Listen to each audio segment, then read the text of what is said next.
Olá, hoje vamos apresentar sobre drenagem linfática e músculos do pescoço.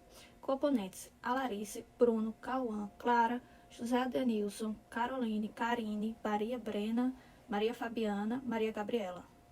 Assuntos que vai ser apresentados: glândulos linfáticos do pescoço, cadeias linfáticas do pescoço, função dos linfonodos, nome dos músculos do pescoço, origem e seção dos músculos do pescoço e ação muscular.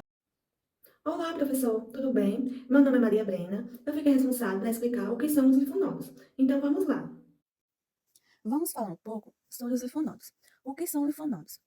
Linfonodos possuem tamanhos variados. Alguns têm cerca de 1 metro de comprimento e outros têm até 2 centímetros. Apresentam, de maneira geral, um formato que se assemelha ao de um feijão. Possui uma porção chamada de hilo, que é o local por onde entram as artérias e saem as veias e vasos linfáticos referentes. No linfonodo, também há a presença de vasos linfáticos aferentes ao localizado no lado oposto ao hilo. Eles possuem uma cápsula que os envolve e que forma em um interior. Compartilhamentos incompletos. Logo abaixo da cápsula, temos uma região chamada de cortical, e mais ao centro, temos a região chamada de médula, pois eles são responsáveis pela limpeza de células desestruturadas, células tumoriais e agentes agressores ao organismo humano. Então, aí vem a pergunta: quando devemos se preocupar com os linfonodos? Eles podem ter o seu volume aumentado. Quando existe um problema parte de um nódulo linfático, por exemplo, uma infecção, feridas ou câncer, o glândula ou grupo de gânglios linfáticos nessa área pode inchar e aumentar de tamanho à medida que se encarrega de filtrar as células, como os rins, né? Isso é denominado como linfonodomialgia. O aumento de tamanho dos linfónodos indica que algo não está certo, mas outros sintomas podem ajudar a identificar o problema. Por exemplo, a dor de ouvido, febre e aumento de gânglios linfáticos. Por exemplo, da orelha, o pescoço, leva a uma suspeita de uma infecção no ouvido ou resfriado. Algumas áreas em que os linfonodos aumentam de tamanho são no pescoço, na virilha e axila. Na maioria dos casos, apenas uma região de linfonodos aumenta de tamanho de cada vez.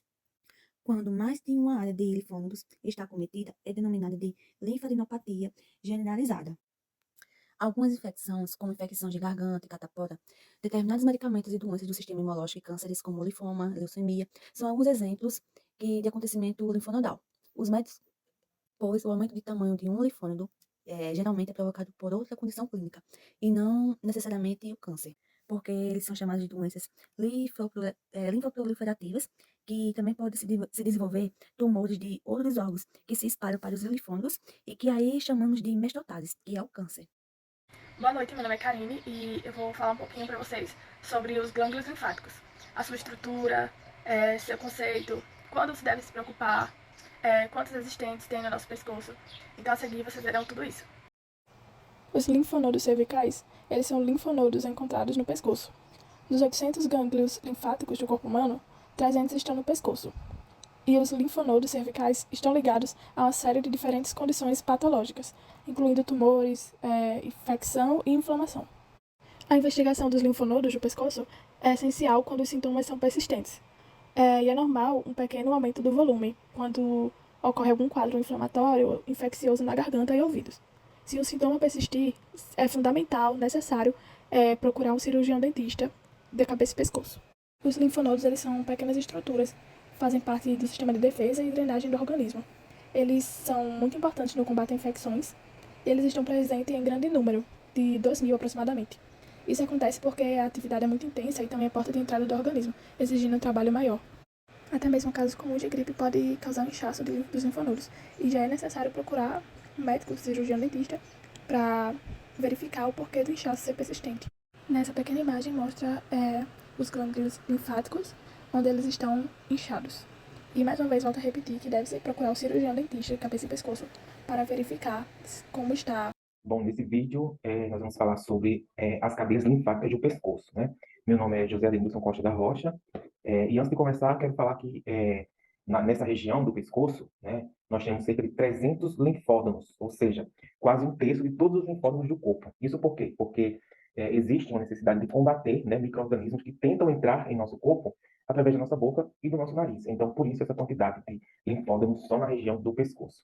E aí, vou dizer aqui no slide 2, o conceito, né, do que são as cadeias linfáticas do pescoço. E aí elas são parte do sistema linfático, né? É uma rede complexa de vasos e glândulos linfáticos que desempenham um papel vital no sistema imunológico do corpo humano, né? Essas cadeias consistem em uma série de glândulos linfáticos dispostos ao longo das diferentes regiões, né, do pescoço, né? E os glândulos linfáticos são pequenos órgãos ovais que contêm células do sistema imunológico, como linfócitos, que ajudam a combater infecções e outras doenças. E aí, como eu falei, só na região do pescoço existem em média uns 300 linfódromos, né? E aí, no próximo slide que eu trouxe, no slide número 3, eu classifiquei aqui o grupo, né, dos linfódromos que fazem irrigações específicas, né, na cabeça e no pescoço. Aí eu trouxe aí, como está aqui nessa foto, né, ao lado, ilustrando aqui a região do pescoço, os linfódromos. E aí, os linfódromos dessa região occipital, né, eles regam não, eles são responsáveis, né, pela drenagem do couro cabeludo e do crânio. Aí depois também tem os retroauriculares, que são responsáveis pela drenagem da porção posterior, né, do pavilhão auditivo, porção lateral da orelha e a pele adjacente da região temporal. Aí também tem o paratídeo, né, que ele drena a região da base do nariz, as pálpebras, a pele frontal temporal, o duto auditivo externo, a cavidade timpânica também, o parotídeo profundo, no caso, ele é responsável por drenar a região da parede da faringe, nasofaringe e cavidade nasal posterior. Aí também tem os faciais, retrofaríngeos e também tem, por último aqui, os submandibulares, que eles são responsáveis pela drenagem da região lateral e vestibular do lábio inferior, porção anterior da língua e também a porção lateral do assoalho da boca, né, a gengiva. Aí, nesse próximo slide aqui, o 4 que eu preparei, são os linfódromos da região cervical profundo, que no caso tem os jugulares profundos superiores, os cervicais profundos médios, as paratraqueias, os cervicais inferiores, né, a cadeia espinal acessória e também as supraclaviculares. E no slide número 5, eu trouxe aqui mostrando como é o sistema linfático humano, né? Que no caso tem os glândulos aqui nessa região do pescoço, também tem glândulos nessa região aqui da clavícula, na região da axila e também glândulos na região da virilha. E aí eu destaquei aqui que o sistema linfático humano, ao contrário do sangue, que é impulsionado através de vasos pela força do coração, o sistema linfático não é um sistema fechado e não tem uma bomba central. No caso, a linfa depende exclusivamente da ação de agentes externos para poder circular. A linfa move-se lentamente e sob baixa pressão, devido principalmente à compressão provocada pelos movimentos dos músculos esqueléticos que pressionam o fluido através dele. Então, é isso. Essa é a parte que a gente ficou responsável para falar sobre as cadeias linfáticas da região do pescoço. Boa noite, gente. Me chamo Caroline e eu, junto com meu amigo Adenilson, vamos explicar um pouco sobre as cadeias linfáticas do pescoço. E já começando aqui um pouco dentro do meu tema, o sistema linfático é uma parte importante do sistema imunológico e as cadeias linfáticas do pescoço desempenham um papel crucial na filtragem e na defesa contra infecções. As cadeias linfáticas do pescoço são agrupamentos de glândulos linfáticos localizados ao longo do pescoço. Esses glândulos linfáticos são pequenas estruturas em forma de feijão que contêm células linfóides, como os linfócitos, que desempenham um papel de vital resposta imunológica ao nosso corpo. Boa noite a todos, meu nome é Bruno, e juntamente com a Larissa eu vou falar para vocês a respeito dos linfonodos, mais especificamente o que é um linfonodo, como se divide um linfonodo, qual a importância desse conhecimento na área de cabeça e pescoço, e de quebra também no corpo humano em geral, né? Obviamente o sistema imune tem uma relevância para o nosso sistema como um todo, mas nessa parte vamos ter um foco aí em cabeça e pescoço mesmo, que é o que nós temos mais contato. Bom, pessoal, para iniciar o assunto, vamos dar uma contextualização geral para vocês. Para os alunos que ainda não sabem, ainda não estudaram esse assunto, nosso sistema imune se divide em órgãos primários e órgãos secundários, certo? E essa divisão diz muito mais a respeito da função do órgão do que da relevância do órgão, certo? Nos órgãos primários nós temos aí os órgãos de produção, né, os órgãos que estão responsáveis por produzir, digamos assim, as células que estarão atuando no nosso sistema imune. Um exemplo claro disso é o timo, que temos aí a maturação dos timócitos, certo? Até mais ou menos o fim da nossa adolescência, onde o timo ele é, digamos assim, degenerado. E como órgão secundário, o próprio exemplo disso seria os linfonodos, né? Os órgãos secundários do sistema imune eles são os órgãos responsáveis pelo combate em si, né, do nosso organismo. Então, você vai ter aí como função dos linfonodos, mais especificamente, além da filtração, né, da linfa, o combate a infecções, corpos estranhos do nosso organismo e tudo mais. Resumidamente é isso. Se vocês observarem na imagem que eu coloquei para vocês, o linfonodo ele tem um aspecto muito semelhante ao rim, é muito semelhante à parte interna, e nós temos aí como, digamos assim, elementos constituintes a presença de uma cápsula protetora do linfonodo, além do córtex e da medula, sendo o córtex a parte mais externa e a medula a região mais interna.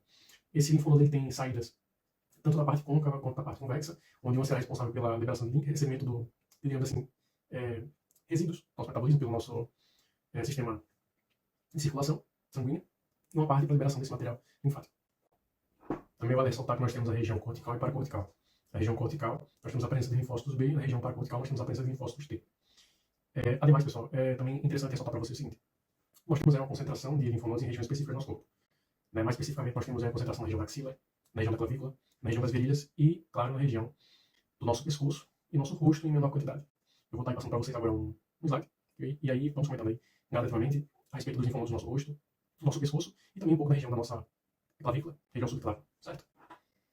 Bom, pessoal, como vocês podem ver na imagem, tem uma série de linfonodos, e dentre eles temos os nossos 4 linfonodos introdutórios, que são os linfonodos faciais, que eu vou deixar marcado aí para vocês, que, como o nome sugere, eles são responsáveis pela drenagem da linfa do nosso rosto, mais especificamente da lateral da pálpebra, bochecha e nariz. Essa linfa coletada é posteriormente levada até os linfonodos submandibulares, certo? Esses linfonodos estão distribuídos ao longo da veia facial e tem como os 4 componentes, que já está marcado aí para vocês, os linfonodos bucinadores, nasolabiais, malares e mandibulares, certo? Bom, pessoal, como a gente estava falando agora há pouco, que esses linfonodos faciais, eles enviam essa linfa para o linfonodo submandibular, é muito importante a gente falar também do grupo, do qual o linfonodo submandibular faz parte, que na verdade é o colar linfático pericervical, certo? Como o nome já dá a entender, a gente está falando, na verdade, dos linfonodos que ficam ao redor da região cervical, certo?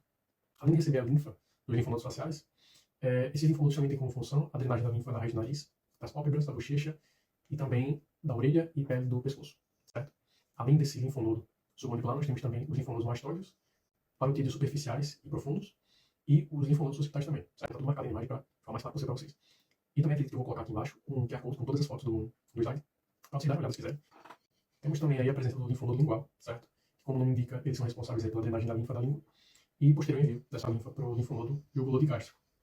Ele também está na imagem, do lado direito, abaixo dos que estão destacados em laranja. Ele não está destacado porque, na verdade, o linfonodo jugulodigastro ele faz parte dos linfonodos do pescoço, certo? Que aí vai ser abordado no próximo slide. Pode notar também que esses linfonodos desse colar pericervical, eles também enviam a linfa para esses linfonodos do pescoço, tanto profundos quanto superficiais. E aí vai estar bem separadinho no próximo slide. Bom, pessoal, nós temos agora uma gravura do pescoço, com uma série de linfonodos. Eu vou marcar para vocês alguns linfonodos da coloração laranja, porque o linfonodo jugulodigastro, acessórios, na região da clavícula, quem vai abordar é a Larissa. Então, eu vou estar falando para vocês um pouco a respeito desses que eu vou marcar agora para vocês. Bom, pessoal, do lado direito nós temos os linfonodos cervicais anteriores, profundos, e do lado esquerdo nós temos os linfonodos cervicais anteriores, superficiais, certo? Eu deixei marcado também para vocês a veia jugular em coloração verde, mas essa jugular que está marcada para vocês é a interna, certo? Então não confundam com a jugular anterior, que fica bem no meio do pescoço, que a gente vai encontrar os cervicais anteriores, superficiais, ok? Bom, pessoal, nós temos também aí o supraclavicular destacado na coloração verde, certo? Ele está destacado porque uma das funções do linfonodo cervical anterior superficial pode ser o encaminhamento dessa linfa aí para o supraclavicular ou para o linfonodo lateral cervical profundo, certo? E a região dele, que essa linfa é captada, é bem grande. Então eu vou ser prático e vou dar aí a região mais conhecida, captada pelo cervical anterior superficial, que seria a região tireoide, certo? Então, exemplo, vamos supor que o cervical anterior superficial ele capta a linfa da região tireoide. Essa linfa pode ser encaminhada tanto para o cervical lateral profundo quanto para o supraclavicular, certo? E agora, enquanto em relação aos linfonodos cervicais anteriores profundos, você pode perceber que eles são, na verdade, separados em relação à sua posição, né? Por exemplo, região pré-laríngea, ou então paratraqueal, enfim, todos eles são nomeados em relação ao seu posicionamento, né, em relação à estrutura do pescoço. E, no geral, eles tendem a drenar diretamente para os linfonodos laterais profundos, certo? Diferentemente do superficial anterior. Bom, pessoal, tentando desfazer um pouco dessa bagunça que são os linfonodos cervicais, tanto laterais, quanto anteriores, quanto supraclaviculares, vou dar uma conclusão para vocês falando brevemente a respeito dos linfonodos cervicais laterais superficiais e falando brevemente a respeito dos cervicais laterais profundos, porque essa parte é mais de Larissa, ela vai aprofundar aí para vocês, certo? Mas, resumidamente, pessoal, os linfonodos cervicais laterais superficiais, eles recebem aí a linfa, né, dos linfonodos paratídeos e fazem filtragem para os linfonodos supraclaviculares, certo? Então, assim, pessoal, não é necessariamente errado você fazer uma associação entre os linfonodos supraclaviculares com aí os linfonodos superficiais, sejam anteriores ou laterais, porque de fato eles têm uma relação e esses linfonodos supraclaviculares eles tendem a ser, digamos assim, o destino aí dessa linfa. Ok, pessoal? E para fazer o fechamento da ideia, pessoal, só lembrando, os linfonodos que nós vimos até agora foram quais? Os linfonodos faciais, pericervicais, linguais, os linfonodos anteriores e laterais, tanto profundos quanto superficiais, certo? A partir daqui vai ser só um aprofundamento a respeito dos linfonodos laterais profundos, a respeito especificamente da região e também de algumas funções, né, que a gente falou bem superficialmente anteriormente, por exemplo, o linfonodo jugulodigastro, pessoal. Olá, meu nome é Larissa e vou falar um pouco dos linfonodos cervicais laterais profundos, linfonodos acessórios, linfonodos supraclaviculares e linfonodos retrofaríngeo. Vou começar falando sobre a responsabilidade dos linfonodos. Os linfonodos são responsáveis por filtrar o fluido linfático de detritos e bactérias indesejadas. Eles estão localizados em locais estratégicos do corpo, pois suas células imunológicas auxiliam no combate e na destruição de germes e impurezas presentes no corpo, e também no combate de bactérias, vírus e protozoários, e até mesmo de células cancerosas, podem ser ao menos retardadas nos linfonodos. Com isso, os linfonodos são responsáveis pela produção e pelo armazenamento dos glóbulos brancos fundamentais para o sistema imunológico, que defende diretamente nosso organismo de infecções e outras doenças. Agora eu vou falar um pouco sobre os linfonodos cervicais laterais profundos. Os linfonodos cervicais laterais profundos estão localizados ao longo da veia jugular interna. Esses linfonodos são comumente chamados de linfonodos jugulares internos, por conta de sua localização. Eles podem ser divididos em um grupo superior e um inferior. O grupo superior de linfonodos cervicais laterais profundos se localiza acima do ventre superior do músculo omoioide. Um dos maiores linfonodos dessa região é conhecido como linfonodo jugulo-digástrico, localizado atrás da mandíbula, situado abaixo do ventre posterior do músculo digástrico e anterior à veia jugular interna e drena as tonsilas e a língua. O grupo inferior de linfonodos cervicais laterais profundos localiza-se abaixo do vento superior do músculo omoioide. O linfonodo jugulo-omoioide pode ser encontrado junto da porção média da veia jugular interna e drena a língua. Os vasos referentes dos linfonodos cervicais laterais profundos se juntam para formar os troncos jugulares que drena para o ducto torácico e para o ducto linfático direito ou diretamente para a veia subclávia. Agora eu vou falar um pouco sobre os linfonodos acessórios. Os linfonodos mais laterais do pescoço são conhecidos como linfonodos acessórios. Eles encontram-se em íntima proximidade com o nervo acessório e recebem a linfa da pele do couro cabeludo, da pele das regiões laterais e posterior do pescoço e do ombro, da orofaringe, da nasofaringe e da glândula tireoide. Os vasos eferentes dos linfonodos acessórios se esvaziam nos linfonodos supraclaviculares na raiz do pescoço. Agora eu vou falar um pouco sobre os linfonodos supraclaviculares. Na raiz do pescoço existe um grupo de linfonodos conhecidos como linfonodos supraclaviculares. Esse grupo recebe a drenagem linfática de estruturas da cabeça e do pescoço através dos vasos aferentes dos vasos linfáticos cervicais laterais profundos. Os vasos eferentes dos linfonodos supraclaviculares e cervicais laterais profundos se juntam para formar o tronco jugular de cada lado. O tronco jugular transporta a linfa da cabeça e do pescoço até o ducto torácico à esquerda e até o ducto linfático direito à direita. Especificamente, para o linfonodo supraclavicular direito, é a drenagem da parte média do tórax, esôfago e pulmões, enquanto o linfonodo esquerdo resseca o canal torácico, abdômen e tórax. Agora eu vou falar sobre os linfonodos retrofaríngeos. Estão localizados posteriormente à faringe e são organizados em 3 linhas, uma medial e 2 laterais. Esses linfonodos recebem vasos aferentes das cavidades nasais, dos seios paranasais, do palato mole, do arco palatino, da tuba auditiva e da orelha média. Vasos eferentes dos linfonodos retrofaríngeos drenam para os linfonodos cervicais laterais profundos, superiores e inferiores. Olá, eu sou Calma Patrício e vou falar quais são as funções do músculo do pescoço. A função do músculo próximo é puxar a parte inferior da boca para baixo ou para fora. O músculo esplênio da cabeça atua como extensor e flexor lateral do pescoço e auxilia na rotação. A função do músculo esternocleidomastoide é flexionar a coluna vertebral cervical para o mesmo lado e rotacionar a cabeça para o lado oposto. O músculo longo do pescoço, conhecido também como longo cervical, realiza a reflexão anterior e lateral do pescoço. Com rotação, os músculos escaleno levam as costelas e, consequentemente, o tórax. O músculo digástrico possui 2 funções principais: a depressão da mandíbula quando o ocioide está fixado e a elevação do ocioide da laringe quando a mandíbula está fixada. O músculo estiloiódeo facilita a retração da língua, age na deglutição e mantém a via aérea aberta durante a inspiração. O músculo miloiódeo facilita a fala e a deglutição, elevando o assoalho da boca e o ocioide e rebaixando a mandíbula. O gênio iódeo move a ióide anteriormente e auxilia na abertura e no movimento lateral da mandíbula. O esternoiódeo tem função de restabelecer o processo respiratório. A função do homoiódeo é ajudar na deglutição e na fala, ao deprimir o ocioide e a laringe, além de ajudar a manter a pressão baixa na veia jugular interna, ao tensionar a bainha carótida. O esternotireóideo traciona a laringe e o ocioide para baixo. Para sua o tireoiódeo tem 2 funções principais. Primeiro, atua em conjunto com outros músculos infraioides para rebaixar o ocioide, o que é útil para após a deglutição. E em segundo lugar, quando o ocioide é estabilizado pelos músculos supraioideus, o tireoideus eleva a laringe. Olá, boa noite. Me chamo Gabriela. Vou falar sobre os músculos do pescoço. Músculo esplênio, músculo elevador da escápula, músculo massetério, músculo digástrico, cabeça de external, cabeça clavicular, plexo brancal e anterior, médio e posterior, e músculo trapézio. Olá, me chamo Clara Vitória e junto com minha colega de classe Fabiana, iremos falar sobre a origem e a inserção dos músculos do pescoço. Músculo plasma. A origem dele se dá à face muscular que cobre os músculos deltoide e peitoral maior. Inserção é a margem inferior da mandíbula. Já o músculo esternocleidomastoide se dá origem parte external, superfície anterior do manúbrio, a parte clavicular, que é superfície superior do 1/3 medial da clavícula. Inserção: superfície lateral do processo mastoide.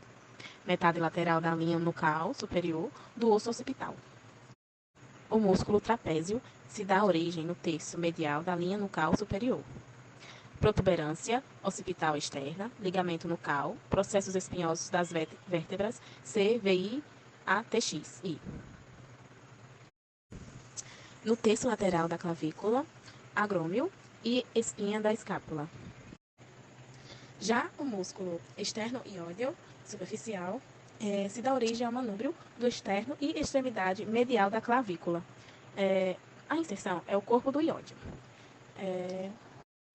Já o músculo externo-tireóideo profundo se dá origem à face posterior do manúbrio do externo.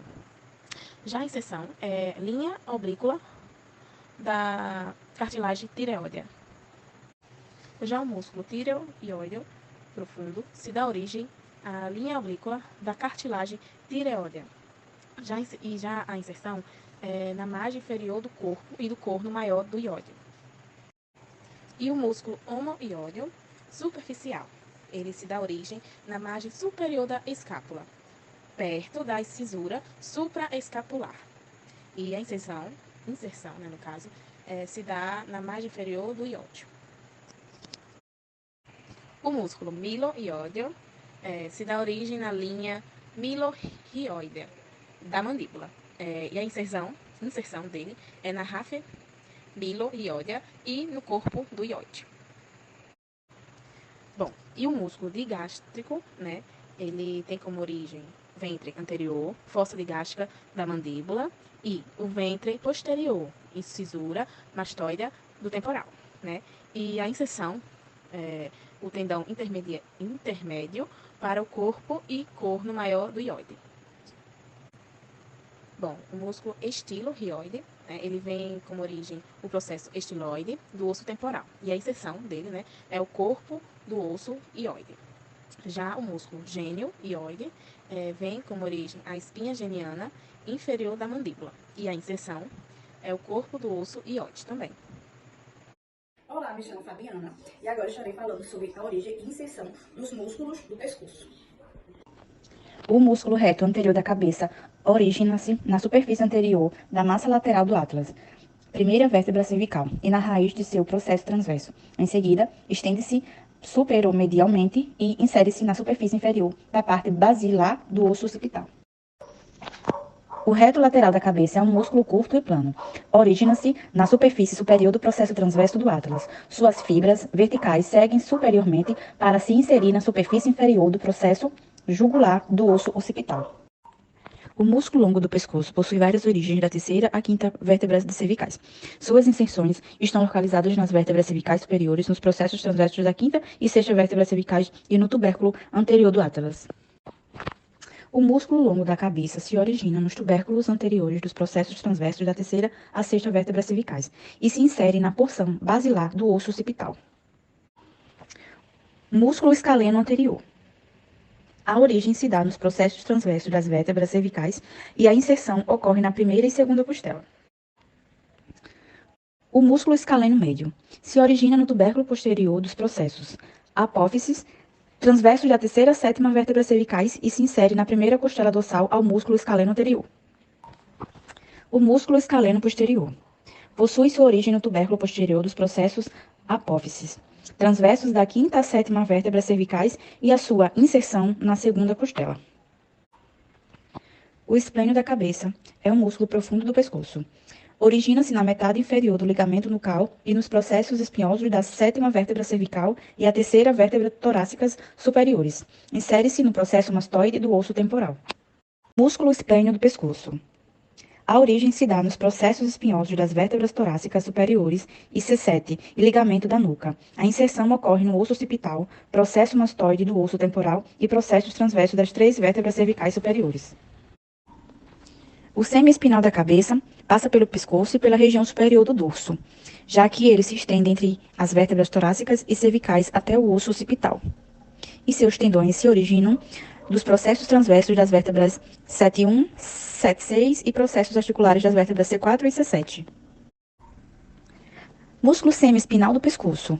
O músculo se insere no osso occipital entre as linhas nucais, superior e inferior, e posterior às inserções do óblico superior, reto posterior maior da cabeça e reto posterior menor da cabeça.